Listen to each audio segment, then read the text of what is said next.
Hi, everybody. Dan Illman, Mike Beer, taking a look at one of the Breeders' Cup Win and Your In races, part of the Breeders' Cup Challenge Series. It's the John A. Nerud Stakes at Belmont on the 4th of July. This part of the Breeders' Cup Challenge Series for the sprint this fall at Del Mar. We break from the gate. Post position 1, the big favorite, Firenze Fire. Post position 2, multiple grade 1 winner, Mind Control. And they basically just throw it down from the start, Mike.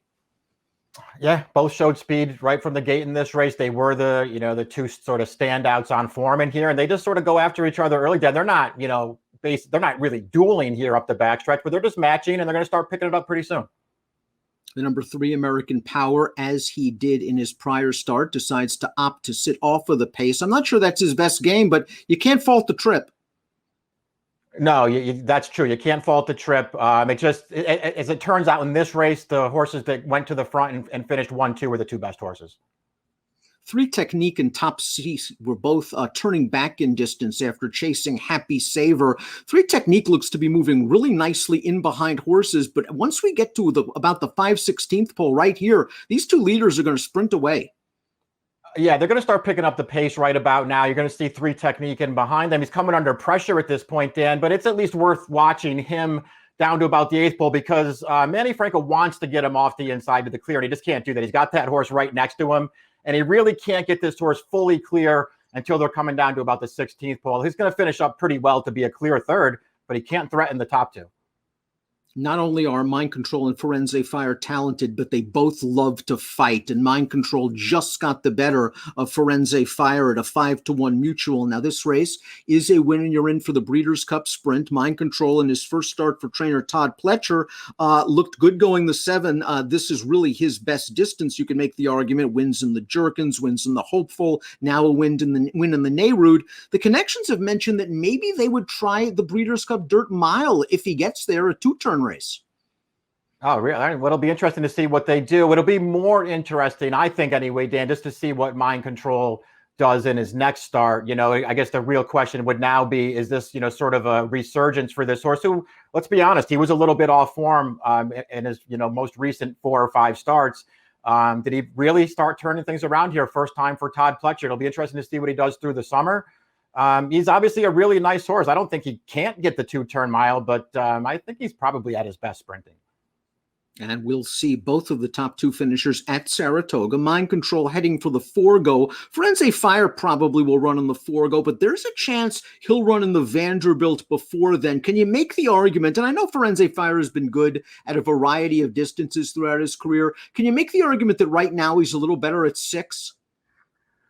Yeah, he might be. I mean, coming into this race, it's not like he had some kind of standout record going 7. So that could certainly be part of it. He ran fine in this race, Dan. They sort of hooked up early, got beat ahead or whatever it was at the end. He ran fine. He's just a really cool horse. I don't think he's, ever been the kind of sprinter in these grade 1 races, especially where you thought, boy, he's, one of the best sprinters you've ever seen. He's just a really good horse. He shows up and he runs every time. And I expect him to have a pretty good summer going forward. He's a really nice horse. You mentioned 3 Technique getting buried down inside. This is a horse that's always had ability. He's always been under the radar, and he fits a variety of conditions. Is he one to watch at Saratoga? I mean, I think so. We'll see what he does. Obviously, he's going to have to find a way to take a step forward at some point. But I think this horse is pretty good. And I thought, all in all, he ran fine in this race. I'm not suggesting he was going to win if he got himself out into the clear. But, he was sort of buried in behind horses for a long way in there. And I don't think that gave him his best chance to be maybe even a little bit closer to the 1-2 finishers in this race. I think this horse is pretty good. And I think he really wants to sprint, Dan. And I feel like it's going to be a good thing for him going forward if they just concentrate on shorter races for him, because they really haven't done that.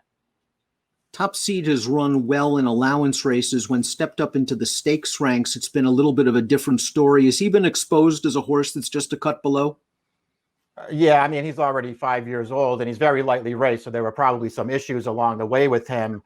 But it's not like he ran, some kind of great race in there. He got a good trip. He was there in contention at the top of the stretch. He wasn't close to good enough. And Wicked Trick, who occasionally fires. We saw him run well in the Westchester behind Dr. Post. A little bit inconsistent at these higher level races. To me, he's sort of a high level optional claimer at this point. Yeah, I thought so too. I don't think he's a graded stakes horse. You might be able to find a listed race that he'd fit really well in. He's another horse, though, who can do a lot of different things. He can sprint. He can go a little bit longer if you want to. So they have options with him. American Power might be at his best going 6. We saw him in very good form over the winter at Aqueduct. He seems to be tailing off just a bit, but it might behoove them next time out to just let this horse use his natural speed. It seemed like that was what turned things around after Rob Atras claimed this horse, because he never had speed earlier in his career, but Rob Atras got some speed into him, and it feels like it really worked. I suspect going forward to see them just sending for the lead every time. Let's take a look at Mind Control's horse card. He is a son of Stay Thirsty. He is banked over $1 million. And he earned a 99 Beyer speed figure in the Nerud, co-best Beyer speed figure of his career. First time for Todd Pletcher. He's always been a gutsy, underrated horse, Mike.